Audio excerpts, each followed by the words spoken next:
Lisa does. Yeah, legit. We should go lay down. Put a lot of Put towels on the down. ground and lay down. Yeah, but it sucks. And we had a guy who he had a overnight route, and his route died up in Vale. He had to spend the night in the truck. Oh. Yeah. They wouldn't up in a hotel or rescue him? Well, it was snowing that night, so like they were like, "Oh, there's no way to get there to you." He was like, "Are you kidding me?" Send a snowcat, damn it! Because and also there's no tow trucks up there. There is, but like the nearest one's always a couple hours away, right? There's not enough. Yeah. And so. Because that buddy and I had used AAA last week because our Explorer got torn up by rodents and wild dogs. Oh, And geez. it died in Car Springs. And we were lucky we didn't have to wait too long, but it was like 11 o'clock at night. Yeah. And while we're waiting, we saw how many tow trucks with cars were driving all over. Yeah, It's legit. like, And plus the thing is that we can't just use a regular tow truck for this. You gotta use you gotta use the the big. huge semi West tow Side. trucks. Yeah. The one that tows the buses? Yeah. I remember I died up in I had a truck die. They used to have a lift gate, and they died up in Littleton. It took them 2 hours to get to me. Littleton. You need to start carrying a little cooler with Seriously. refreshments. Yeah. Seriously. I was so sad. I was my second to last stop. You were Wow. And I was almost home. Your wife's waiting for you. Yeah, I was like crying. I was like, well, I'm not gonna make it home. I don't know when. I don't know. And they made me finish the route. Yeah, so I think Mean. I know. So they picked up around 5, and then we loaded it onto another truck, and just left that truck there. And then I had to load everything onto the new truck, and we just finished like the 2 more stops. But my last stop was in Denver. Like it was And like where do you live? I live up in Arvada. Oh my God. But I said I was in Littleton, and so I had one more stop in Littleton, and I had to go to Denver to do my last stop. And the one in Denver is off like 6th and Broadway, so it sucks. Is anybody still there? Huh? Anybody still Yeah, it was a restaurant, and so Alright. and it was kind of a bar, and so they opened at 2 p.m. Hey Patrick. Oh, what's up? You're a little late today, man. I was like, yeah, dude. I'm just hurry up, man. I gotta get out of here, dude. It sucked. Yeah. I know. I know. Bye. Yeah. How you doing over here, dude? You holding up over here? Yeah. Yeah. Any crazy ones? The BMW, trying to figure out why it's got a squeak on the brakes. Oh yeah. Yeah, this guy of Asian descent brought it here. Doesn't speak very well English. Yeah. Yeah. Yeah, dude. I don't have anything against like people who don't speak the language, dude. But it's so hard to communicate with them, dude. Like I deal with that with I have a couple customers who are mom and pop owned, Yeah. and they're Hispanic. Uh-huh. A Hispanic restaurant, dude, and it's like you go there and like you try to explain the bill to them, and they just have their like 8-year-old, 7-year-old son or daughter communicate with you. And you're just like, can you tell your mom and dad that these towels are damaged and we have to charge you for them?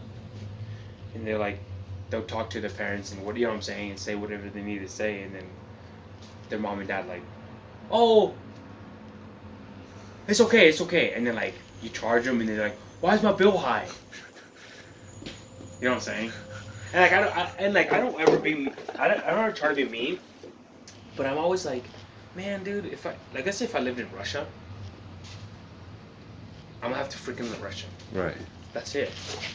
You know? Yeah. You gotta survive, whether you get stuck in a truck or you're Yeah. Russia or you speak to people. Yeah.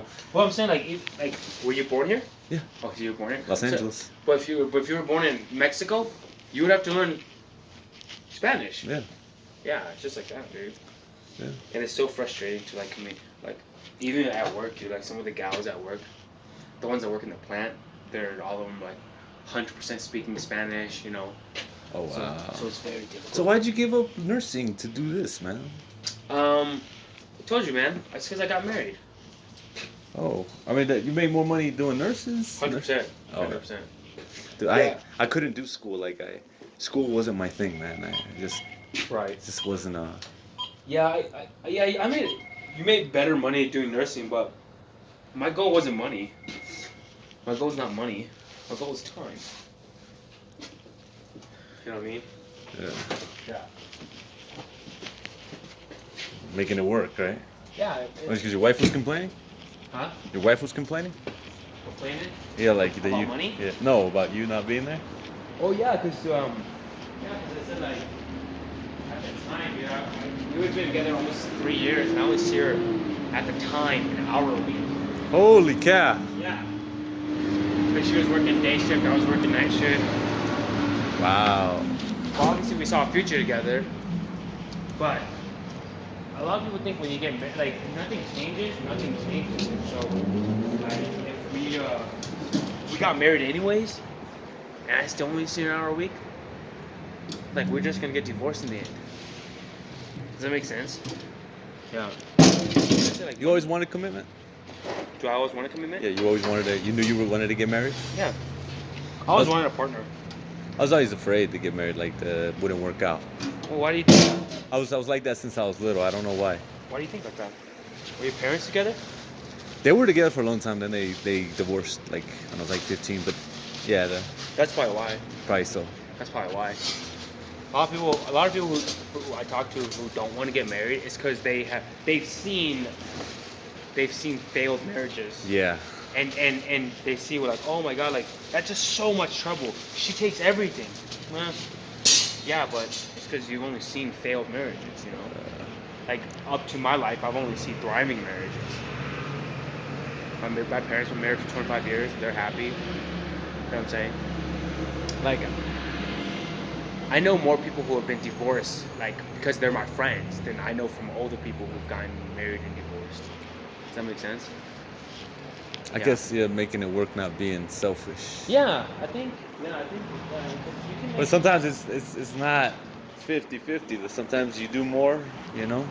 Yeah, you said that to me before, man. And that makes sense. Like I give my 100%, she gives 100%.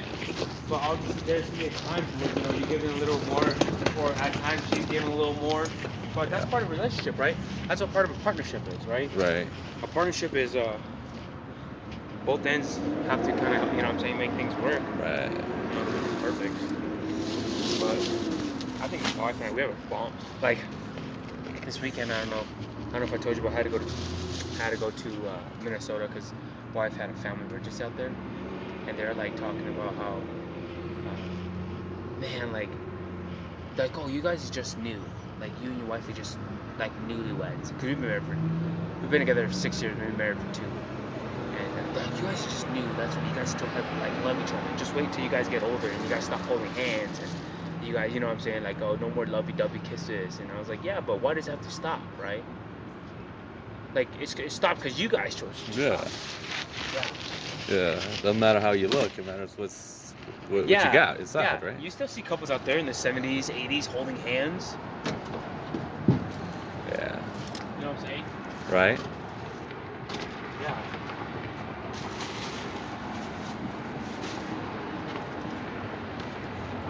And I solely believe that I think a happy life, everyone longs for a partner, Right. right? Adam and Eve. If you look at any significant person, man, in life, they always had a really strong woman behind them. You think it's harder when you get older To what? to find someone? Like, what do you mean older? Like 40s, 50s? If you've been single up that whole time? Yeah. No. Not at all. There's obviously things out there there's failed marriages out there, but a lot of it failed because of I think a lot of it fails because of obviously you see it too, where in the sense of like the girl cheats, but like I don't know the stats, but let's say majority of the time the man cheats. Okay. Right? Don't you think so? Majority of the time. Maybe. I don't know. I can't say. Right. I can't say because I don't know. Right, I don't know. I would think so. Right. I would think so too. I don't know the stats, but I would say majority of the time I feel like the man is the one doing like the unlawful thing or not communicating. Right? I gotta stay late after work tonight. I got a work business meeting. Yeah, because a lot of people too. Like they have more of a relationship with the people they work with than they do the people in the household. Because you spend more time at work.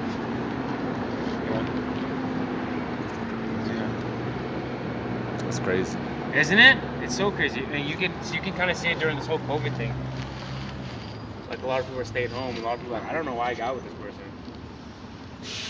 They've been married for 20 years. Damn. You see it.